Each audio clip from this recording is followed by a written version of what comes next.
भाई भाई धीरे धीरे धीरे धीरे धीरे जाओ। कैमरे में कम मारो तो भाई।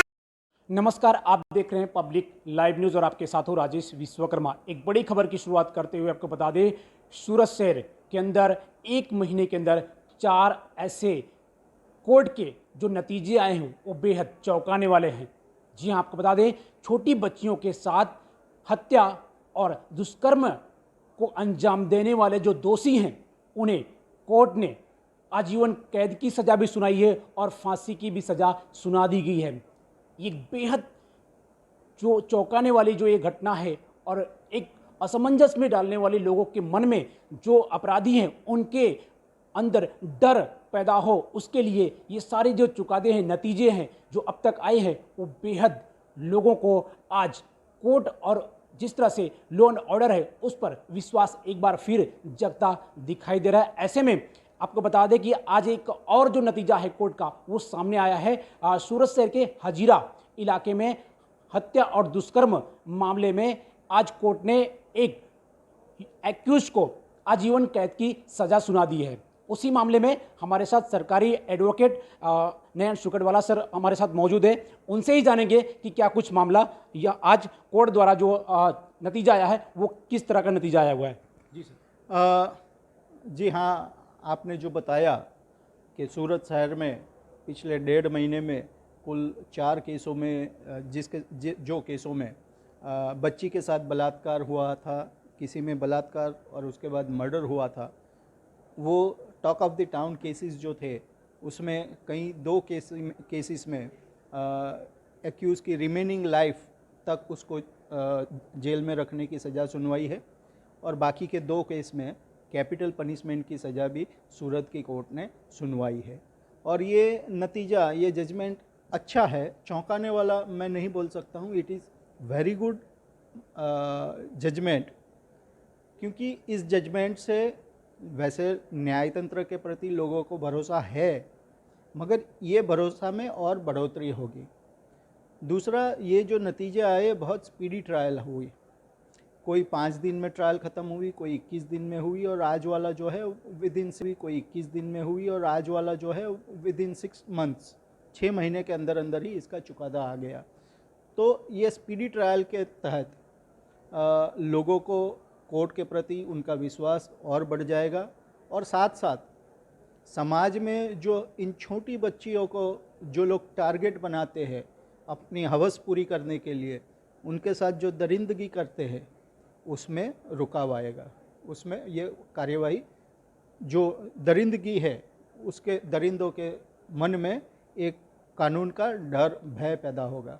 सर, जिस तरह से अगर हम बात करें कि पूरा अब 1 महीने के अंदर 4 जो चुकादे कोर्ट द्वारा दिए गए हैं सर, उसमें एक जो तौर तरीके थे जिनमें आपने खुद सरकारी वकील के तौर पर आपने वहाँ पर सारी दलीलें रखा था, पहले की अगर बात करें पिछले 5 साल की अगर बैक जाते हैं तो जो है इस तरह के नतीजे काफ़ी कम देखने को मिलते हैं। ऐसे 1 महीने में जो 4 नतीजे हैं, क्या उसका रीज़न क्या था कि जो 1 महीने में 4 ऐसे बड़े नतीजे सामने आए सर? देखिए, पोक्सो एक्ट में स्पीडी ट्रायल का प्रावधान है, उसके साथ साथ सीआरपीसी में क्रिमिनल प्रोसीजर कोड में भी स्पीडी ट्रायल 309 वगैरह देखे तो इसमें स्पीडी ट्रायल कर सकते हैं। पास्ट में भी स्पीडी ट्रायल हुआ है, मगर कभी कभार सरकारी वकीलों की संख्या में कमी, कभी कभार जजिस की संख्या में कमी, कभी कभार कोऑर्डिनेशन का पुलिस तंत्र और प्रोसिक्यूशन का कहीं कभार कोऑर्डिनेशन नहीं रहा होगा, तो ये सब चीज़ें भी मायने रखती है। अभी क्या हुआ कि अभी मेरे पास सरकारी वकील की संख्या भी इनफ है।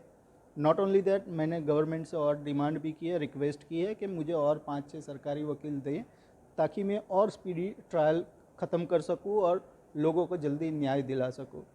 वो जो मेरी प्रपोज़ल है that is pending before the government और मैं उसमें आशा रखता हूं कि उसमें भी जल्दी निकाला आएगा। जजिस की संख्या भी सूरत में अभी अच्छी जजिस की संख्या है, पहले कम संख्या होती थी, अभी 17-18 एडिशनल सेशन जजिस वगैरह हैं, तो ये भी सब चीज़ें मायने रखती है स्पीडी ट्रायल के लिए।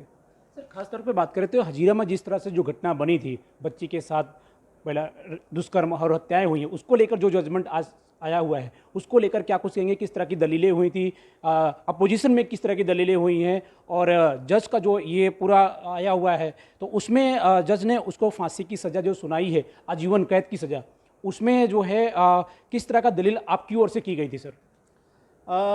इसमें जो पुलिस ने एविडेंस इकट्ठे किए वो पूरे एविडेंस हमने कोर्ट के गवाह की गवाही ली, विटनेस की जो गवाही ली गई, उनके बाद दलील में मैंने जो सर्कमस्टेंशियल एविडेंस का केस है और हर एक सर्कमस्टेंस वो दिखाता है कि इसमें आरोपी की ही इन्वॉल्वमेंट है, आरोपी के अलावा किसी और की इन्वॉल्वमेंट नहीं है, उस टाइप की दलीलें मैंने की। मेरी दलील के सपोर्ट में जो गवाहों ने डिपोजिशन दिया वो डिपोजिशन कोर्ट में मैंने दिखाया।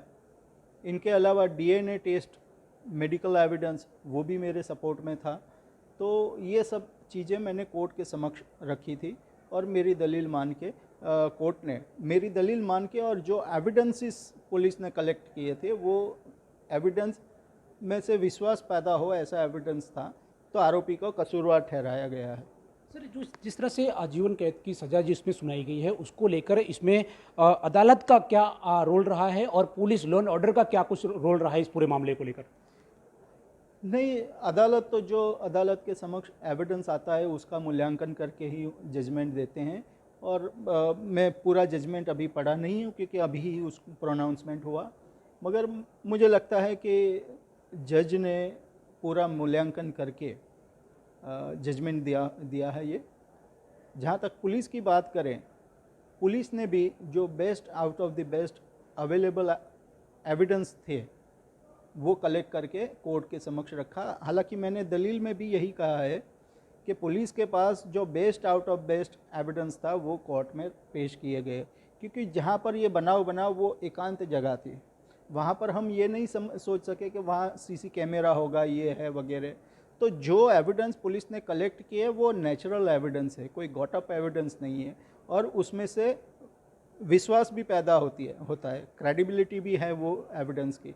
वो हमने कोर्ट के समक्ष रखा और कोर्ट ने वो माना और कसूरवार किया है। सर, आज इस मामले में एक्यूज को आजीवन कैद की सज़ा सुनाई है, उसमें एक्यूज ने कुछ विटनेस बॉक्स पर कुछ उसने अपना कुछ चप्पल फेंकने का प्रयास किया था, कुछ ऐसा मामला आया हुआ है। मतलब क्या एक्यूज क्या कहना चाहता था? कोई वो उसके साथ कुछ जो है वो गलत हुआ है या फिर गलत फंसाया जा रहा है, इस तरह का उसका कुछ मानना है सामने आया? सर, आप जो बोल रहे हैं वो बनाव जो हुआ तब मैं कोर्ट में हाजिर नहीं था। जैसे ही जजमेंट प्रोनाउंस हो गया मैं कोर्ट से निकल के चैम्बर में आया। बाद में मुझे किसी ने बताया कि इस तरह की घटना हुई। वो एक्यूज़ ने 2 बार जो डायस के प्रति चप्पल फेंकने का प्रयास किया, कोई विटनेस बॉक्स पर पड़ा है और कोई बीच में पड़ा, और फिर पुलिस ने उनको रोक लिया, आरोपी को। तो मैं इस बात प्रति चप्पल फेंकने का प्रयास किया, कोई विटनेस बॉक्स पर पड़ा है और कोई बीच में पड़ा, और फिर पुलिस ने उनको रोक लिया, आरोपी को। तो मैं इस बात का आई विटनेस नहीं हूँ, मगर मैंने ये बात सुनी है इसलिए मैं बता रहा हूँ। मैं जब तक मानता हूँ कोर्ट के प्रति सभी को आदर रहना ही चाहिए। It is our duty. Even हम वकील लोग, हम सरकारी वकील भी, कोर्ट कोई भी जजमेंट देते हैं, चाहे हमारी फेवर में है चाहे खिलाफ में जजमेंट है, वो हम स्वीकार करते हैं, कभी नाराज़गी नहीं दिखाते। हाँ, वो जजमेंट पढ़ने के बाद ऐसा लगता है कि ये अपीलेबल है, अपील करने लायक है, तो हम लीगल वे अपनाते हैं। तो मैं तो आपके माध्यम से सभी को यही बोलूँगा कि वकील, सरकारी वकील और ये लोगों की भी फ़र्ज़ है कि कोर्ट का जो रेपुटेशन, उसका डिग्निटी है, वो डिग्निटी मेंटेन हो। अगर एक्यूज़ ने इस तरह की चप्पल फेंकने की जो उसने कोशिश की या चप्पल फेंका, तो वो बहुत ही गलत बात है। उसका ये कृत्य, उसका जो एक्ट, वो उसको मैं बोलता हूँ ये अच्छा एक्ट नहीं है। Thank you so much sir जुड़ने के लिए।